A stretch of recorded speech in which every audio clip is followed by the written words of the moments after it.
We're going dark with this one. We're talking destruction, we're talking annihilation, we're talking death. But maybe new possibilities, new life. Let's go into the destroyer archetype.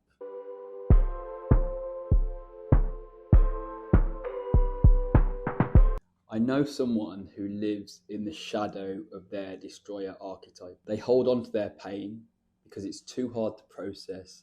It's too hard to let go of it. So instead, they engage in destructive behaviors.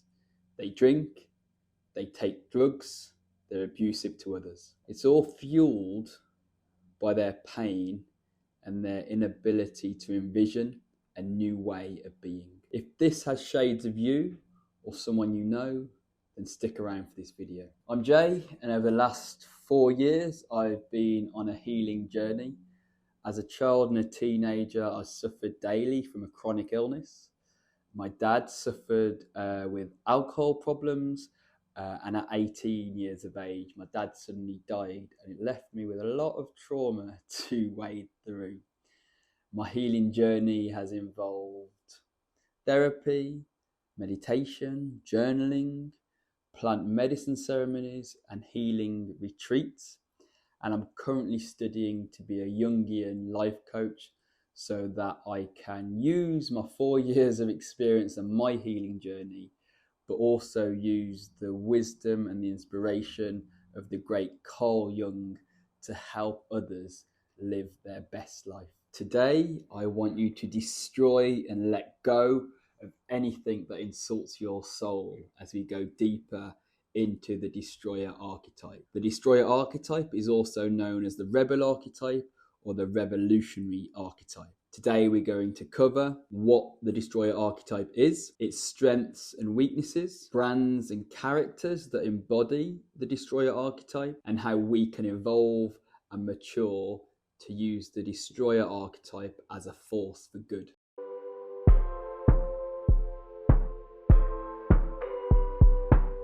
So the destroyer archetype, also known as the rebel, believes that rules are made to be broken. He is a change agent in the broadest possible sense. The destroyer fears stagnation, fears the stale status quo, and can sometimes get carried away in his quest to bring about change. In his shadow side, there is self-destructive behavior, and this behavior can sometimes be directed towards themselves, and it can sometimes be directed towards others. But his qualities are humility, are charisma, and they have a vision. So they know if they can just destroy what's happening here, then a greater world can be rebuilt.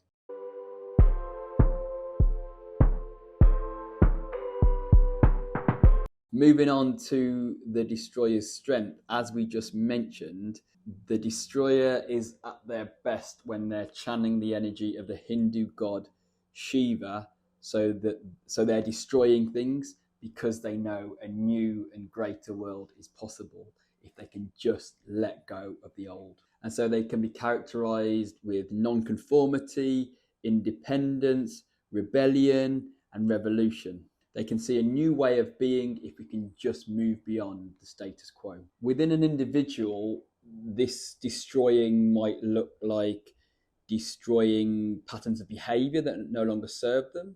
So addictions, they may see that the addiction no longer serves them, so they sever that behavior and they move on from it. Or it equally could look like severing relationships that no longer serve them. So if they have people in their life, the destroyer at its best will be able to sever relationships with people that no longer feed their soul, feed their higher purpose. And it's a really brave thing to do sometimes. Moving on to some of the weaknesses of the destroyer archetype. It's a very powerful archetype and sometimes it can overwhelm you. So with the destroyer archetype, sometimes you can become so focused on your agenda that you may disregard the feelings of others, and you may disregard the feelings of yourself. People in the destroyer archetype may be seen as disruptive and confrontational, and this could lead to conflicts with authorities and society that they can't quite articulate and battle through, so they can feel quite trapped left. And then, of course, there's a shadow of the destroyer archetype. We'll cover this in more detail later in the video, but in brief, the shadow, if we ignore the call of the destroyer archetype, that energy can be turned inwards, and we might silence the call of the destroyer with things like addiction and other destructive behaviors.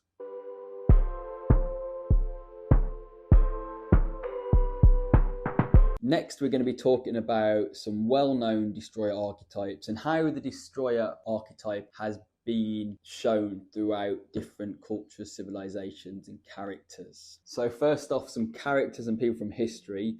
We can think about Malcolm X, Martin Luther King Jr., we can think about Gandhi, Robin Hood, Banksy, all people who've stood up to authority and destroyed the status quo in service of a higher purpose. So some really good examples of the destroyer or rebel archetype there, willing to let go of the past to forge a new and better future. In religion, we've already spoken about Shiva, the Hindu god of destruction, who creates that space for rebirth and renewal and a new world. Also in the Old Testament, in Christianity, we can think about the story of God destroying Sodom and Gomorrah, and we can think about the story of Noah's Ark. In both stories, God creates this destruction so that he rids the world of old and wicked ways so that a new world might be born into existence. And then finally, we'll mention a few brands that rep the destroyer or rebel archetype.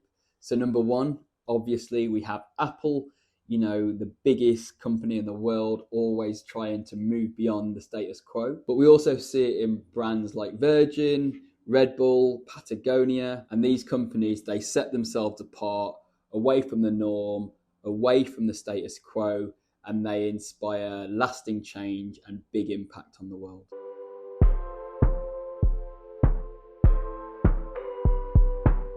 So how can you understand where the destroyer or rebel archetype exists within you? So we'll look at 5 stages. We'll look at the shadow side of the destroyer archetype. We'll look at what might cause us to investigate the destroyer archetype within us. And then we'll move from level 1 to level 3 of how we can mature and fully embody the destroyer archetype. So in the shadow, we could exhibit self-destructive behaviors like drugs, alcohol, and even addiction to porn to self-medicate the pain. Basically, the pain is too much when we're in the shadow of the destroyer. We can't let go of it, and it may even, lead some to suicide or a life of crime, assaults, defamation of character. So basically, we do things to silence the pain instead of destroying, those feelings and looking to rid ourselves of them and that feeling of helplessness. We will look to numb it in the shadow of the destroyer archetype. And the call of the destroyer archetype is, instead of avoiding and numbing that pain, it's a call to fully experience that pain, sit in that pain, understand that pain. And in many ways, we can relate this back to the orphan archetype. Something traumatic has happened, and instead of understanding and processing it and then allowing it ourselves to let it go, what we do is that we avoid it. So in the shadow, we avoid the pain, we avoid it and we numb it.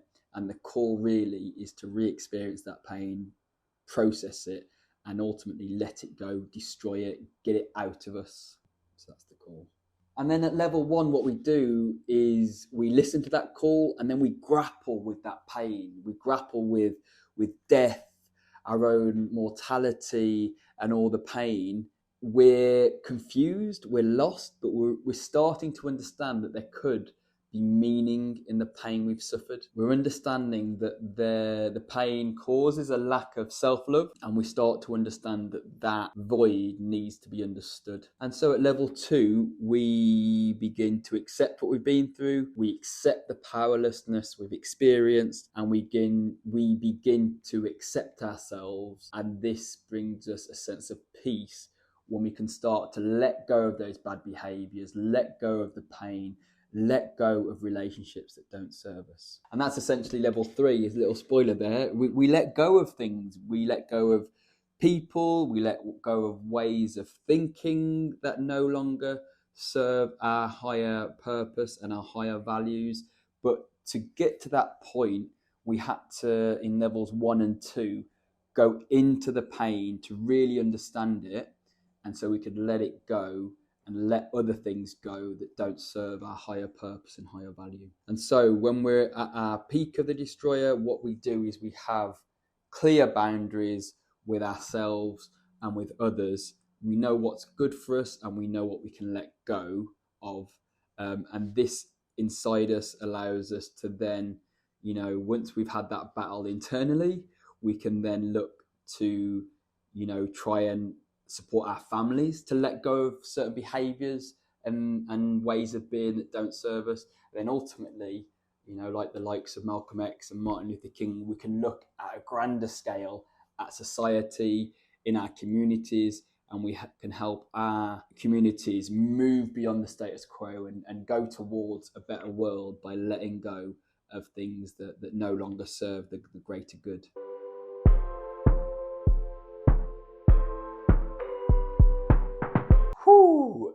Thank you for watching. We've just learned all about the destroyer / rebel archetype and what a powerful cleansing archetype this can be. And again, like I mentioned in the Seeker video, this destroyer archetype really resonated with me because in my healing journey, I've spent a lot of time removing and destroying relationships, ways of thinking and ways of being that just were no longer serving me and the path I wanted to go down.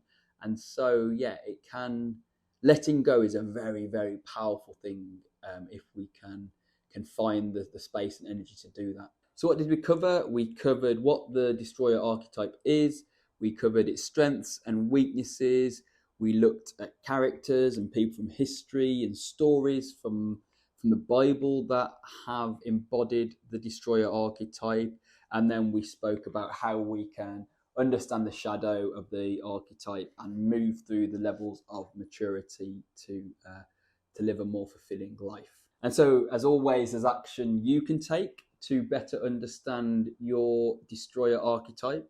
As you know, I love journaling, so I'm going to throw a few journaling prompts at you. So let's keep it short for this one. First up, I'd like to look at this question. What, if any, destructive behaviours do you engage in? Can you be really honest with yourself with this? So think about any destructive behaviours you have and ask yourself really sincerely why you do these destructive behaviours. How might it be affecting you? And how might engaging in these destructive behaviours be allowing you to avoid something elsewhere in your life? And then also, where might you need stronger boundaries in your life? Where are you holding on to people or behaviours that no longer serve your higher purpose? And this will allow us to gently explore our destroyer archetype.